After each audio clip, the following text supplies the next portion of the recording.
It's such a joy to have you guys on here. So hi guys, welcome back to my channel. This is my first letter. Those who are subscribing from a previous page that I had, please click the subscription button down below. If you're a new member, please click the subscription button down below so that people can know that we are out here. And yeah, so let me first say that I give due respect to content creators, people who have been doing this consistently. Bro, like, kudos, you're doing an amazing job. I cannot imagine how you get around this whole thing. It is, it's something else altogether. However, we are showing up. This is 8 months later from the instruction to actually start this content. Yes, I'm those people who delay. Yeah, judge me, I need to be judged, and I know it. And yeah, but then here we are. So today I just want to talk about something that is very light, something that hit home. Me being myself, let me put this into context. I'm a very, how do I put this? I have a very personal relationship with God. Let me start there. And I'm very inward thinking. Do I call it that? I don't call it introverted, because some people who know me personally will say I'm not introverted. I switch quite a bit depending on the environment.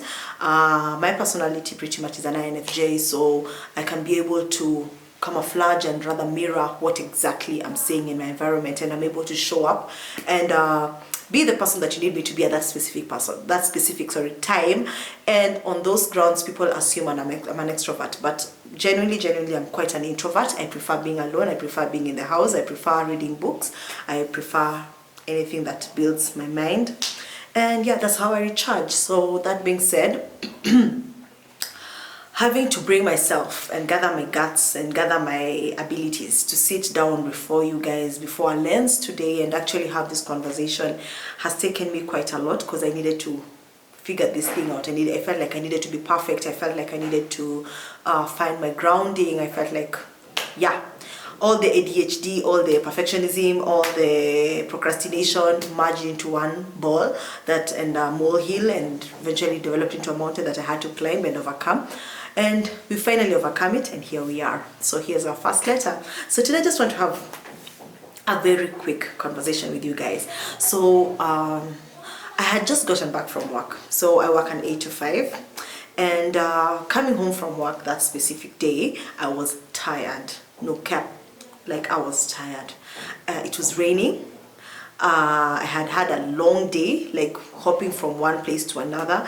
And I just gotten home, and I'm like, I need to check my kids' homework. I need to check if they're fine. I need to be updated on what's happening in school.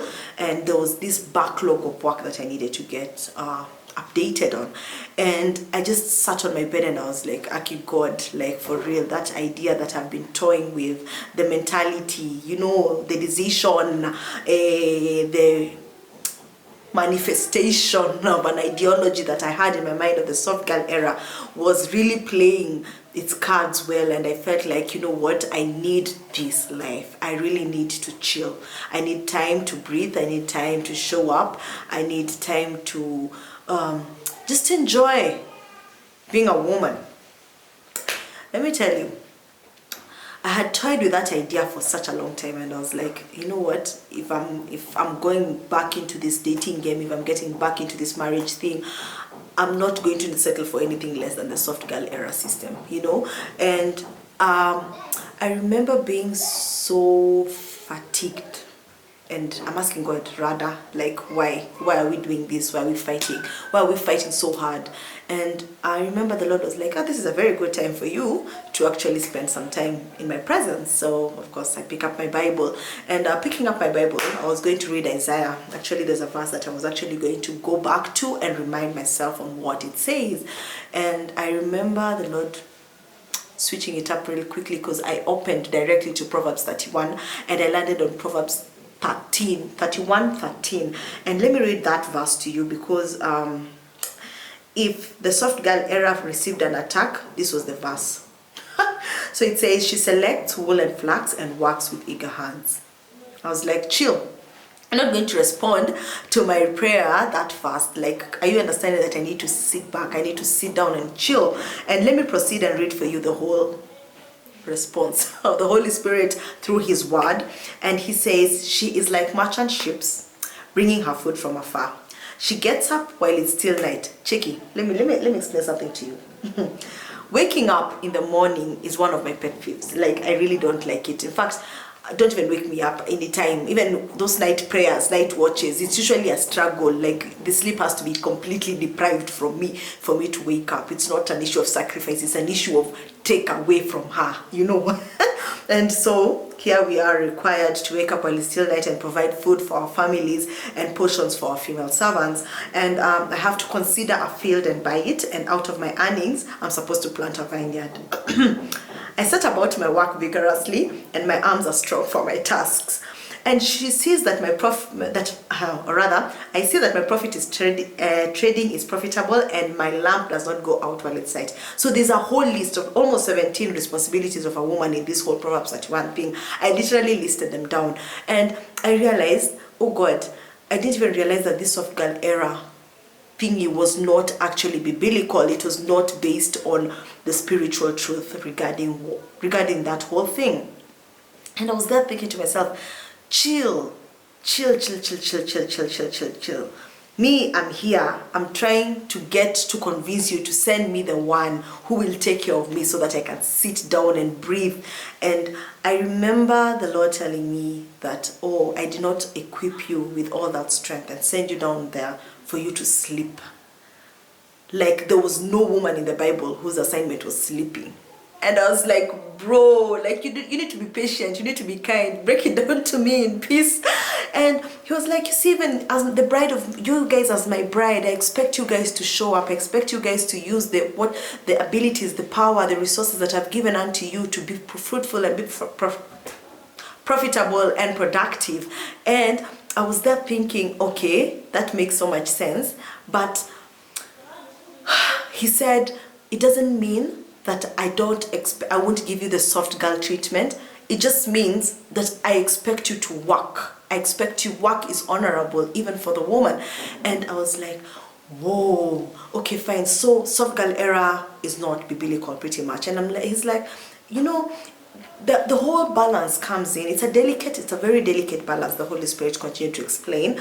And he said, in as much as I expect you to work, in as much as I expect you to be productive, I'll always be there for you. I'll always walk through that journey with you. I'll always create a buffer for you that you don't have to worry about tomorrow, knowing that I have worried for in your behalf. And it hit me because even when I spoke to a friend of mine about it, and he was like, you know, it's my responsibility, or rather it's our responsibility as a guy to take care of you guys. It's my responsibility to protect you guys.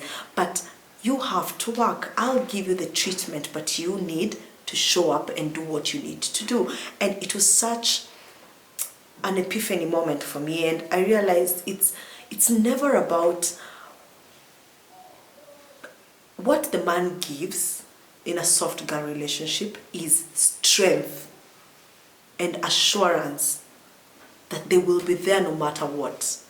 And I realized after that understanding that I could show up, I could work, and I wasn't panicking like, oh, you know, it's not going to work out. I knew that the opportunities are going to be created, and even if they don't work out, I have a fallback to it. It's that security that you get from the soft girl kind of treatment that plunges you like a trampoline kind of grounding that plunges you into the next level, and you're thinking to yourself, oh, I need to show up for this, I need to show up for this, oh, do I need to do this, I need to ask this, and it never creates a woman who's weak. In fact, the Lord was telling me that the minute how to know he's the one, it's when they come into your life, they don't make you depend on them.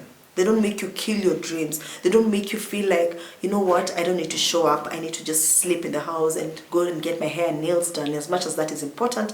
But they will make you want to achieve that which you are ordained to achieve. He'll make it comfortable for you to fulfill everything that you need to fulfill.